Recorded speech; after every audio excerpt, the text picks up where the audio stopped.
3 နာရီလည်းထိုးပြီဆိုတော့ကျွန်တော်မြန်မြန်ဆန်ဆန်ပဲကြလိုက်မယ်နော်ဒီမနက်ကတော့ဘာမှမဟုတ်ပါဘူးအမီးလေးလာကျွေးတာအဲ့ဒါကိုတိုက်ထပ်ပြပါအောင်ဆိုပြီးလာပြောကြတော့သူထားပါဒါကျွန်တော်ပြပေးရမှာပေါ့နိုင်ဆိုတော့လေနိုင်ပေါ့တော့ဒီလိုပြမနက်ကတော့ဒါကျွန်တော်တို့သူမထင်မှတ်တဲ့ဟာကိုသူသုတ်သွားတာနော်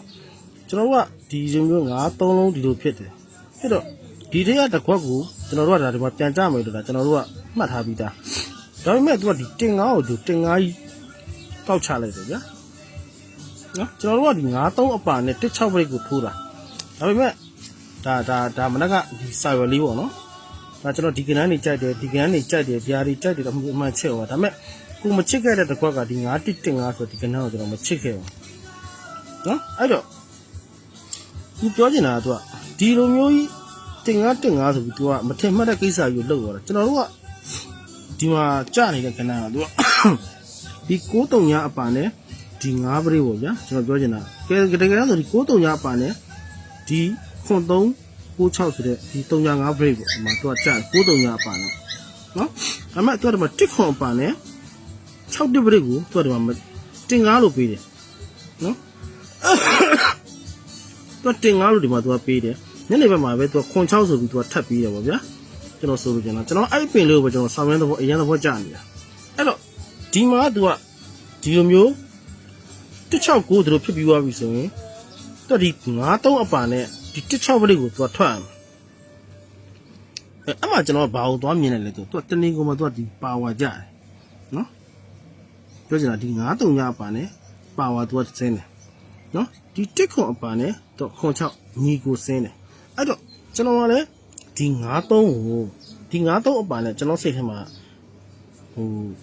ပါဝါတော့မဟုတ်ညီကိုတခုခုပေါ့သူစင်းမယ်ပေါ့ကျွန်တော်သတ်မှတ်ထားတာဒါ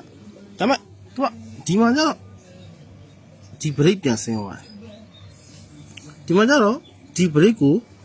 ဒီညီကိုနဲ့သူကမထွက်ပေးဘူးခွန်6ဆိုတဲ့ပေါင်းချင်း3နဲ့ဒီကနန်းညီကိုမထွက်ပေးရလေတက်ဂျားကနန်းကို1ခွန်အပါနဲ့ဒီက1-6 break ကိုထွက်သွားတယ်ဗျာပြောချင်တာအကယ်၍သူကဒီပုံစံတိုင်းဆိုရင်9-3ညအပါနဲ့သူကဒီ3-5 break ကိုသူကထွက်တယ်ဒါမှန်တယ်ဒီတနေ့ကိုမှနော်ဒီ1ခွန်အပါနဲ့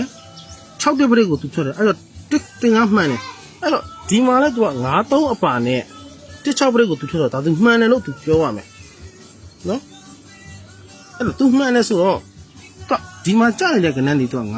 90ညီကိုကြာပြီးတယ်ဗျာနော်သူဒီမှာခွန်6ညီဟို sorry 90ဆိုတော့ပါဝါကြာပြီးတယ်ဗျာဒီခွန်6ဆိုတဲ့ညီကိုကြာပြီးတယ်အဲ့တော့သူကဒီမှာလဲဒီ9-3အပါနဲ့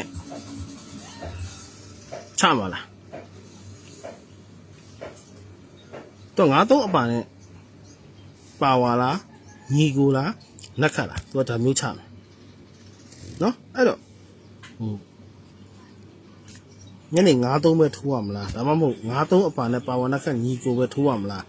ဆိုတော့ဒီ3ကန်ဟာလေးကိုကျွန်တော်ပြန်ကြည့်လိုက်ပြန်တော့လေသူကဒီမှာဒီ9ဖြစ်ချင်းဟာသူကဒီမှာဒီ9ကတော့ဒီမှာသူက10လို့သူကထွက်ထားတယ်ဒါပေမဲ့အဲ့မနက်ကနန်းကိုပဲသူကညနေကို1-4ဆိုပြီးသူထွက်တယ်မနက်ကနန်းကိုညနေကနန်းပြန်ဆွဲပြီးသူကထွက်ထားတယ်နော်သူကဒီမှာ3-3လုံးဖြစ်တယ်ဒီ9-1ကိုပဲ1-5လို့သူကပြန်ထွက်ထားတယ်ကျွန်တော်ပြောရှင်းနော်အဲ့တော့သူကဒီ9-5ဖြစ်ထားတဲ့အတွက်ဒီ1-5ဟာညနေပြန်ဆွဲဖို့အလားအလာရှိတယ်တင်ကညနေပြန်ထွက်ဖို့အလားအလာရှိတယ်အဲ့ထဲမှာကျွန်တော်နောက်တစ်ခုထပ်မြင်လိုက်တာကအခု तू ကဟိုကျွန်တော်ပထမပြောခဲ့သလိုပေါ့နော်ဒီဘုဒ္ဓဟူးတစ်ဖက်အတွင်းမှာဒီကနန်းကိုကနန်းပြန်လို့ तू ကကြာထားလိုက်တယ်ပြီးတော့အဲ့ဒီ3ခွက်တွေကကနန်းပဲ तू ကဒီမှာ6-6ဆိုပြီးထွက်ထားတယ်အဲ့တော့ပြောချင်တာဒီတစ်ပတ်ထဲမှာကနန်းပြန်ကြာတယ်ကနန်းပြန်2ခါကြာတယ်ပေါ့ဗျာကျွန်တော်ပြောချင်တာနော်ဒီ3ခွက်ထဲကလည်းတစ်ခွက်ထွက်သလိုဒီကနန်းပြန်လည်းဒီကနန်းပြန်လို့ तू ကဒီမှာကြာတယ်ဒီလို3ကန်လေး3-3လုံး3ကန်ဖြစ်ပြီးသွားပြီဆိုရင်သူကဒီ1-3ဆိုတဲ့ကဏ္ဍကလည်း3-1လို့သူကပြန်ကျတယ်လို့ဒီ9-1ကလည်း9-1လို့သူကပြန်ထွက်တယ်1-5လို့ပြန်ထွက်တယ်နော် ဒါကြောင့်ကျွန်တော်ညတော့ဂရုမှာကျွန်တော်တေချာပြောပြလိုက်ပြီးတော့ဒီအင်္ဂါမနက်ကဏ္ဍတင်ငါဆိုတဲ့ကဏ္ဍတော်တော်ကြောက်ဖို့ကောင်းတယ်နော်အဲ့ကဏ္ဍပြန်ထွက်နိုင်တယ်ဆိုတော့တိပြီမဲ့ကျွန်တော်ကဘာဘယ်လိုဖြစ်သွားလဲဆိုတော့ဒီပါဝါနခညီကိုရွေးတဲ့အချိန်မှာ9-3အပါနဲ့16ဖလေးကိုရွေးတဲ့အချိန်မှာ38ကိုစောင်းရမ်းကြိုက်သွားတာကထားပါအဲ့ဒါနောက်မှထပ်ပြောအဲ့တော့ဒီ9-3လုံးအပါနဲ့သူကဒီမှာပြန်ကဏ္ဍထွက်ပေးပြီးသွားပြီဆိုတော့ဒီ6ချိန်အတွင်းဒီပြောချင်တာကဗျာဒီထက်ကပြန်ကဏ္ဍသူဒီ6ချိန်မှာသူမထွက်တော့ဘူးဒီညနေမှာ385ကိုတင်9 53တင်9ဆိုတဲ့ဒီကဏ္ဍကသူမထွက်နိုင်တော့အဲ့တော့နောက်တစ်မျိုးကျွန်တော်တို့ကစဉ်းစားရတော့မယ်ဒါပေမဲ့ဒီ3ခွက်ထဲကကဏ္ဍလည်းနောက်တစ်ချိန်ထပ်ထွက်လာနိုင်သေးတယ်နောက်တစ်ချိန်ဒီတစ်ပတ်ထဲမှာထွက်တဲ့ပြန်ကဏ္ဍနောက်တစ်ချိန်ထပ်ထွက်အောင်ပါကျွန်တော်တော့ဒါဒီဘုရားဟုကြာတာပတိမထင်သေးဘူးတောက်ကြနေတော့မှပဲကျွန်တော်ကထင်တယ်အဲ့တော့ဒီညနေဘက်ကဏ္ဍကိုကျွန်တော်ကဘာဟုတ်ကြလဲဆိုဒီတင်9ပြန်ဆွဲခဲ့ရင်နော်အခုသူကဒီမှာဗျာပြောချင်တာဒီ9-3ညအပါနဲ့ပါဝါချတယ်တစ်ခွန်အပါနဲ့16ဘရိတ်ကိုတင်9လို့ချပြီးပါခွန်တလုံးပါနဲ့ညီကိုပြန်ထွက်တယ်အဲ့တော့ဒီ9-3အပါနဲ့ညီကိုထိုးမလားပါဝါထိုးမလားပြောရတာဒီတင်9-3ဗျာတင်9-3ပါနဲ့ညီကိုပါဝါတော့ထိုးရလိမ့်မယ်တင်9-3အပါနဲ့ညီကိုပါဝါထိုးရလိမ့်မယ်နော်နောက်တစ်ခုကကြတော့ဒီလိုမျိုးလေး9-5-5လို့ဒီလိုဖြစ်ထားတယ်နော်ဒီမှာ9-3 5တစ်ခါ2ခါ3ခါ5-4ခါဖြစ်ထားတဲ့ကိစ္စလေးနော်အဲ့ဒါလေးကတော့ဒါကျွန်တော်ရဲ့နောက်ဆုံး left spine နဲ့မှာဒါကျွန်တော်ရွေးထုတ်လိုက်တဲ့ကဏ္ဍအခုဒီမှာ6တစ်ခါဖြစ်တယ်နော်ဒီမှာ9အလဲပူးတယ်ဒီမှာ6တစ်ခါထပ်ဖြစ်တယ်ဒါပေမဲ့89-3-9ညီကိုဖြစ်တယ်နော်ခုမှတင်9တူတယ်အဲ့တော့6တစ်ခါ9နှစ်ခါ9-3ခါ9-4ခါဖြစ်တယ်ဖြစ်တော့ဒီမှာ88ဆိုတဲ့တစ်ခွက်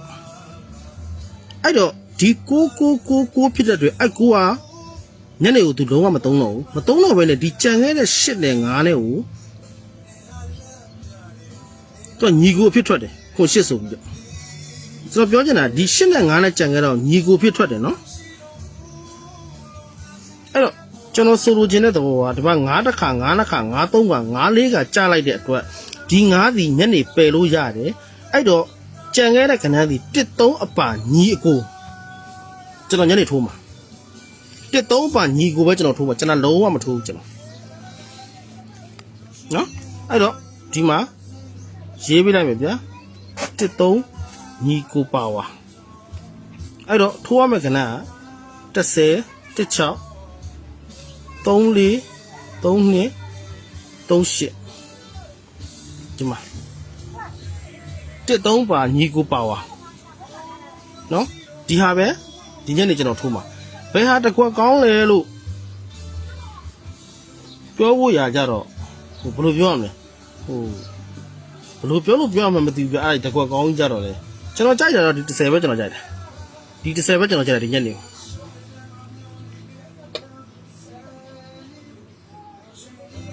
နော်အဲ့တော့ဒီညနေကိုဒီကောင်ထိုးမယ်ကျွန်တော်ဒီကဏ္ဍ10ကြိုက်တယ်ဒီ32ကြိုက်တယ်ညီကိုဒီညနေကိုကျွန်တော်1-3အပါနဲ့ညီကိုပဲထိုးမပါဝါတိတ်မထိုးဘူး1-3ပါညီကိုပဲကျွန်တော်ထိုးမှာဟမ်အဲ့တော့3-3ပေါ့ဗျာပြောမယ်ဆို3-3 4ပေါ့နော်အဲ့တော့ကျွန်တော်ဦးရှင်းရှင်းလေးကျွန်တော်ဒါအခုပြပြီးသွားပြီပေါ့နော်အဲ့တော့ဒီမှာလဲဒီလိုညီကိုကဏ္ဍ10ဆိုပြီးဒီမှာထွက်ခဲ့တယ်နော်ဒီမှာတော့9-1 သူမထွက်ခဲ့ဘူးပြန်ကြကဏ္ဍကိုသူအရင်ချလိုက်တယ်ဗုဒ္ဓဦးနဲ့တစ်ဖက်မှာပြီးသွားတယ်ဒါပေမဲ့ဗုဒ္ဓဦးနဲ့မှာပြန်ကြကဏ္ဍကြပြီးဆိုတော့ဒါပြီးပြီဆိုတော့တင်9ပြီးပြီဆိုတော့ဒီ1-3ကျန်တယ်အဲ့1-3ညနေကိုပါဝါညီကိုပဲကတ်ထိုးမယ်နော်ဘာကြောင့်ကျွန်တော်ကြိုက်လဲဆိုတော့ဒီတင်9နော်9တင်9ဒီလို9တယ်ဒီလိုတင်9တယ်9လာထားတယ်ဗျာပြောချင်တာတော့နော်အခုဒီမှာ4ခွန်ဒီမှာခွန်ထားတယ်ကျွန်တော်ပြောချင်တာအဲ့လိုခွန်ထားတဲ့အတွက်အဲ့ဒီ4ခွန်ကိုဒီခွန်8ဆိုတဲ့ညီကိုကဒီ4ခွန်အပါပြန်ဆွဲတာလားဒါမှမဟုတ်ဒီကခွန်လားဒီက8လားဒါမှဒီ4တော့ပြောက်သွားတယ်နော်ဒီခွန်8ဆိုတဲ့ကဏ္ဍတစ်ခွက်တော့ပြန်ကြထားတယ်နော်အဲ့တော့ညီကိုဆိုတဲ့ကဏ္ဍကို သူချထားတယ်မနက်ကနန်းညနေပြန်ဆွဲတယ်ဒီဘွက်ကနန်းနဲ့လာတယ်အဲ့တော့ညနေ1-5ဆွဲမလား1-3ဆွဲမလားကျွန်တော်တော့ညနေ1-3ကြိုက်တယ်1-3ပဲကျွန်တော်1-3ကိုအပါယူပြီးတော့ကျွန်တော်1-3ကိုညီကိုပါဝါပဲထိုးမယ်နော်အဲ့တော့အားလုံးပဲကန်ကောင်းကြပါပြီနော်ကျွန်တော်ကြိုက်ဆုံးကနန်းတော့ဒီ30ပဲဒီ3နှစ်ပဲကြိုက်တဲ့သူထိုးမကြိုက်တဲ့သူကြော်သွားအားလုံးပဲကန်ကောင်းကြပါစေ